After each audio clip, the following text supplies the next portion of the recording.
Shalom, que l'Éternel Dieu vous bénisse abondamment. J'ai un message pour toi ce matin. Toi qui m'attends, toi qui dois visionner cette vidéo. Dieu m'a mis à cœur de parler à quelqu'un et de lui confirmer, de lui rassurer encore davantage qu'il est en sécurité. Mais quand nous regardons tout ce qui se passe autour de nous, nous remarquons que nous ne sommes pas en sécurité. Le monde tout entier passe un temps difficile. Personne n'est à l'abri. Il y a la pandémie qui bat les records, malgré qu'on nous parle du vaccin. Mais personne est dans la sécurité. Les gens vivent maintenant dans la peur. Peur d'être contaminés, peur de la mort, peur de problèmes économiques, peur de perdre aussi le travail, peur. La peur aussi bat les records parce que le monde va mal. Alléluia. Mais le Seigneur me dit de dire à quelqu'un qu'il est en sécurité. Pourquoi? Parce que la vraie sécurité vient de Dieu.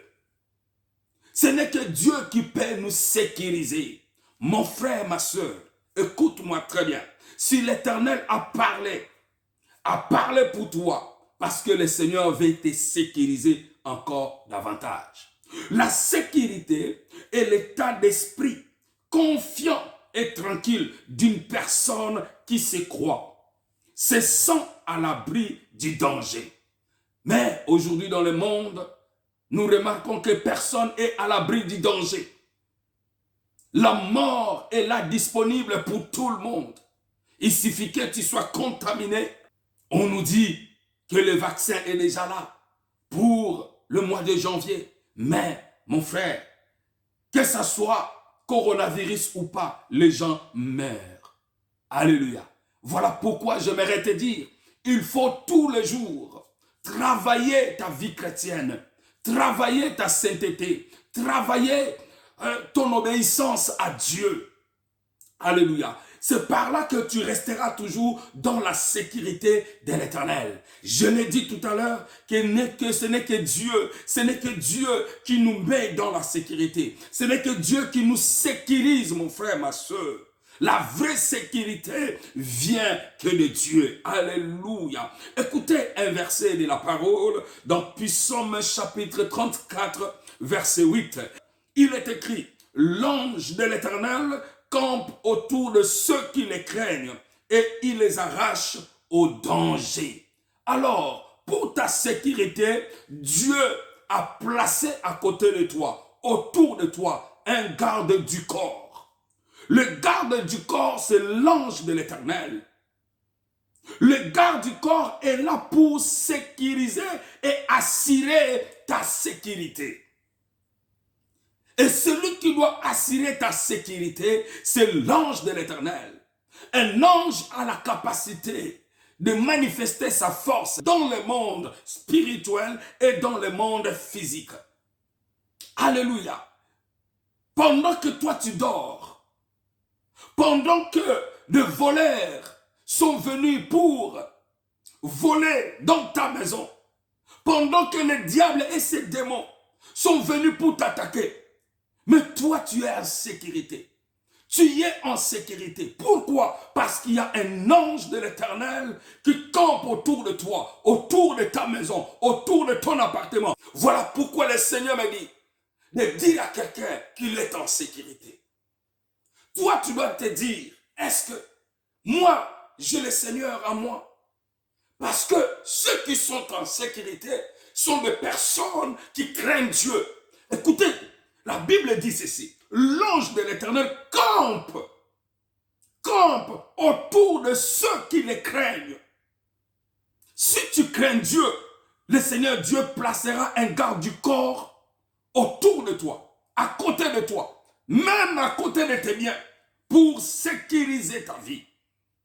Mais si tu n'as pas Dieu en toi, tu ne seras pas sécurisé. Alléluia. Tu peux me le dire qu'au travers de la grâce de Dieu, oui, la grâce de Dieu est disponible. Mais pour avoir cette assurance, il faut craindre Dieu. Il faut craindre Dieu. J'aimerais dire à quelqu'un, pour que l'Éternel Dieu place un ange à côté de toi, il faut d'abord accepter Jésus comme ton Seigneur et ton Sauveur personnel. Si Jésus-Christ vient habiter en toi, automatiquement, tu dois te réjouir de l'héritage céleste. Cette parole sera exécutée, sera accomplie, sera réalisée dans ta vie. Le Seigneur doit déployer un ange d'être autour de toi, autour de tes biens, pour sécuriser pendant que le monde a des vents contraires. Mais le Seigneur mettra quelqu'un de spécial, un ange. Pourquoi je dis spécial? Parce qu'un ange, il agit dans le monde physique et dans le monde invisible. Alléluia. Écoute-moi très bien. La crainte de Dieu n'a rien à voir avec la peur. Mais c'est le fait d'avoir confiance en Dieu.